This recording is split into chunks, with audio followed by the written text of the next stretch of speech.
West Ham have been on a downward spiral for quite some time now. There's been a plethora of stats and little examples of what's been happening to West Ham. Some people look at it since Jesse Lingard left. Some people look at it in the last 12 months. Some people just this season. Whichever way you want to appraise it, we're not as good as we were. We certainly know that as West Ham fans. However, the media haven't really mirrored that. The media haven't been with us. So I think for quite a long time, it's felt like we were swimming against the tide, really. So we were saying, well, actually, it's not that great. Even the victories that we've got have not been brilliant. It's not like we've been playing really well the whole time. We've been unlucky with results. We're down in the bottom three because we deserve to be. But as I say, I don't think that's also been mirrored in the media. I think the media would very much say, oh no, West Ham will get out of it. David Moyes is exactly the manager you need. I feel there's been a load of lazy cliches in the media in the last little while just to basically try and explain away while we're down there, and the fact that, to summarise, West Ham will be all right. They got David Moyes. They're a good-sized club. They're an established Premier League team. They've played in Europe the last couple of seasons. Don't worry about it. In terms of the media, let's move on and let's discuss somebody else and another club. I feel the tide has turned, actually, and I've noticed a lot of pundits commenting on West Ham now. I think the latest one was Chris Sutton. And Chris Sutton, it was quite subtle in the way that he did it, and I don't even think he was aware that he did it. But he looked at West Ham, he appraised West Ham, and he assessed West Ham, and I felt he was very realistic in his appraisal. And there are a lot of them that have done it. And what he basically said was, West Ham are in trouble. They're down the bottom. They've been playing poorly. It doesn't seem to be a happy camp. This may well be a good game for Southampton, who probably got a little bit more about them at the moment than West Ham. They're going to go to the London Stadium with a spring in their step, and I don't think it will be a great atmosphere there. I paraphrase. Or just trust me on that, he said roughly that. Well, that's very different to what everybody had been saying. And then I just started listening. I've been doing a bit of motorway driving. Well, I've been a passenger, to be fair, never mind driving. But, I've had the radio on quite a bit over the last 2 or 3 days. And you can tell when you're listening to TalkSport and when you're listening to 5 Live, again, people are very, very happy to now talk about West Ham being in trouble. And I've just seen it. It's been a switch. It's like a switch has been flicked. And they're all saying, oh, West Ham fine, West Ham are fine, West Ham are fine. Oh, West Ham are in trouble. They're a club in peril. Dangerous times for West Ham. Okay. Anyway, I was just wondering. I started to think to myself, bearing in mind a lot of the stuff that's come out in the most recent couple of weeks, really. Has a switch been flicked with either David Moyes or David Sullivan? I do realise it's been international break, and number one, there's not an awful lot of stories around the games. There's been no games been played. But also, I think when you're down the bottom in the league, it's very hard to really speak about transfer rumours with any sort of expectation or hope or have any belief that any of them will happen. And I think particularly at West Ham, because we don't know if the manager's going to be in his job, we don't know what division the club are going to be in. And I do think there's both of them happening makes a difference. So I think maybe at Everton, I don't think Everton will get relegated, but if they did, I think it's probably safe to assume Everton would retain Sean Dyche. And because of that, I think if you were to read a rumour that Everton were interested in a particular player, you would be more likely to believe it, because you would think, well, hold on, Sean Dyche is targeting that player, so regardless of what division they're in, they probably are going, if they, if they've been linked with a right back, then you're probably thinking, okay, they probably are going for that particular right back. There's some validity to the rumour. I don't think there's any validity to any West Ham rumours at the moment in terms of player purchases, which is why I've sort of steered away from any of the transfer rumours that have been going on. It's just really, really hard to believe. So I think because of that, a lot of the news is focused on the team and on the squad and a lot of the disgruntlement. But there has been so much of it. And there is... I only make the point, I don't think all of this stuff is made up. I just think there's no smoke without fire sometimes. As what we've had the Jacob Steinberg story, basically saying that the players are unhappy. We've had the story come out from numerous different sources about the players having a meeting just before the Nottingham Forest game. We've now had so many different accounts of bust-ups at the training ground. We have players that leave, alluding to the fact that it's not a particularly happy camp. We have players like Southampton. He sort of drops little bits in there, doesn't he? We play better when we go behind. Antonio, in his podcast, he hints at the fact that there's negative tactics. So they're sort of doing it publicly by hinting, and then you hear all this other stuff about rows behind the scenes. Then we've got the evidence of our own eyes, haven't we? What we actually see happen on the touchline. We've got the whole Kevin Nolan, David Moyes thing going on the touchline. Then the rumours start coming up about Alan Irvine and Stuart Pearce and all of that sort of stuff. We've got David Moyes sort of fronting up to the fans, which I saw in my own eyes at the Brighton game. And it's very, very hard to look at all that and think, well, this is a happy camp. And I do wonder because we've just seen, my point being, things are starting to change at West Ham. The media have recognised it. Has David Moyes recognised it? And has David Sullivan recognised it? I mean, the most recent one is that the coaches are worried for their future in case we lose. I found that a bizarre one. A bizarre one. For the coaching staff to say that they were concerned, because ordinarily you would expect those to... You would expect them all to be together. It'd be like David Moyes should be worried. And with that, all the people that he's hired should also in turn be worried. But then you've got all the complexities. Did David Moyes want Warburton? Was Warburton brought in by David Sullivan? Yet there's so many little subplots and sub-stories to West Ham. You just don't know. But I just wonder, surely David Moyes must know about not just all the unrest. You would imagine if they've had a row at the training ground, David Moyes knows all about it. But David Moyes must know and should know now that it has been leaked everywhere. So he must know that there are a load of stories going around that the players are unhappy and the coaching staff are unhappy. Which leaves him, a few options, but I would certainly hope that he would try and address that.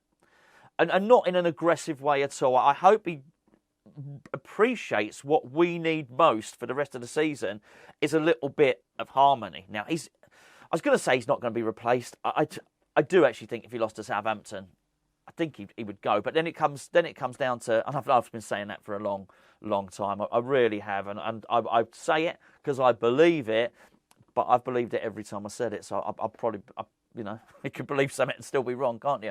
I've got it wrong up to now. I find it hard to fathom how he would retain his position. But anyway, David Moyes surely should understand that even if he feels he's securing his job, the best way to get to the end of the season and not get relegated is to have a harmonious camp. So I hope he's gone in there. My point is, I hope he's appreciated the position he's in.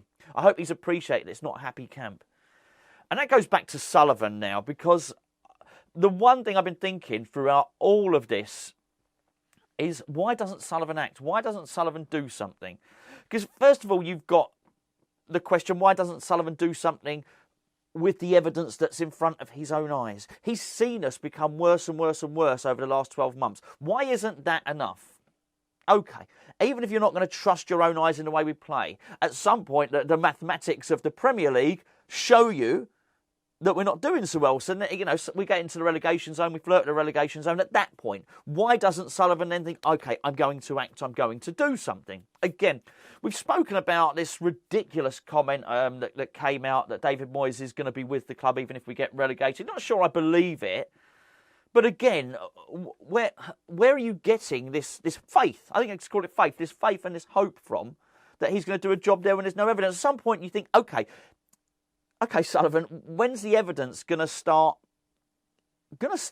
filtering through to you? So you think, okay, I probably need to do something now.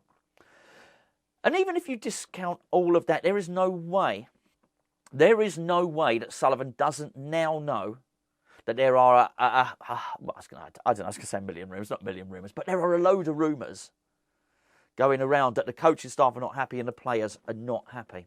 At some point, if you were a boss of a company, you'd launch an investigation. I'm not sure there's time for all that sort of thing, but a sort of mini investigation. You'd investigate yourself, wouldn't you? You'd start making phone calls. I would, if I'd heard that, and I was, even forget it's a football club. If you'd heard that everyone was really unhappy with the floor manager, really unhappy, and actually everyone was falling out with him, you would go and speak to the staff, wouldn't you? You just would and say, look, how much truth is in this? You would start to try and harvest some opinion.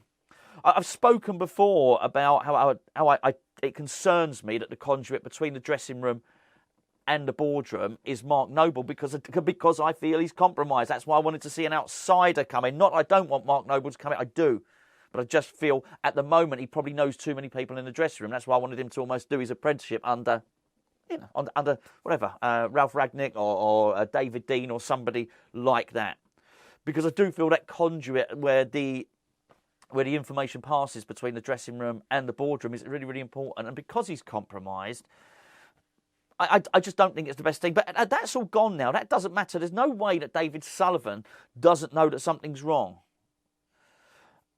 And this just comes down to it. I just wonder if we're now at because I think it's important that we know. I think it's important that everybody realises the peril that West Ham are in. The media have cottoned onto it. My point at the start of the video. What we don't know is if David Moyes and David Sullivan have cottoned onto it. If David Moyes has cottoned onto it, he'll have spent the last 2 weeks making that training ground a happier place. Not just that it's about listening as well, isn't it? It's about not being so stubborn. It's about listening to what people's concerns are and maybe trying to incorporate some of that other stuff in there. We've seen it before. We've seen it with Carlo Ancelotti, who's done it when he was a manager at Real Madrid. And he called the players over and said, what should I do? What do I need to do? Bobby Robson was the one I always remember. And numerous managers have done it. Bobby Robson at World Cup in 1990 wasn't working. And, and he said to the players, what do I need to do? What do I need, and the players had some input. I don't think it undermines you at all. We don't look back on Bobby Robson's career and think, he got undermined by player power. You don't. You respect him because he was a bloody good manager. You don't do that with Ancelotti, do you? And I just hope that David Moyes spent the last 2 weeks armed with that information. He does something about it. It's very different to what David Sullivan does armed with that information. I would expect him not only to have done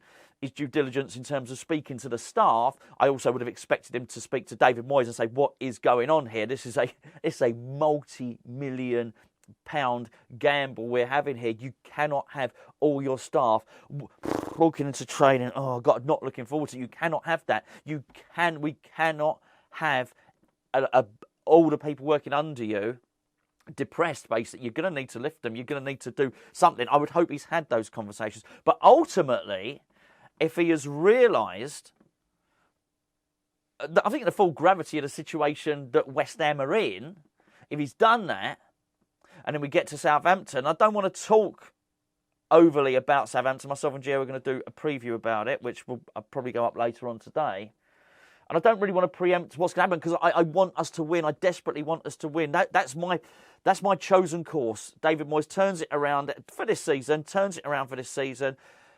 We get the wins, and we have to start with one against Southampton. I've heard. I absolutely get the logic. I don't agree with it because I don't think we can afford the loss. I do get the logic that we lose to Southampton, David Moyes goes, and that gives us more chance of staying up. I struggle just looking at it mathematically to think we're not in a position to surrender 3 valuable points, particularly when one of our games is going to be in the game, one game in hand is against Manchester City.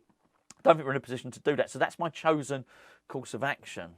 But if having gathered all of this information to get back onto Sullivan, that he knows it's unhappy, so now he's got everything, hasn't he?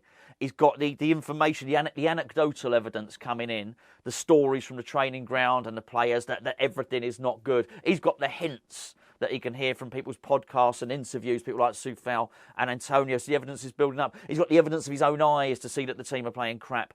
And he's also got the mathematical evidence of the Premier League. Right there. I mean, we're right down the bottom, and we deserve to be. We absolutely, I'll let you argue it out as to which one of the 3 worst teams we are, but we're in there. We're one of the 3 worst teams.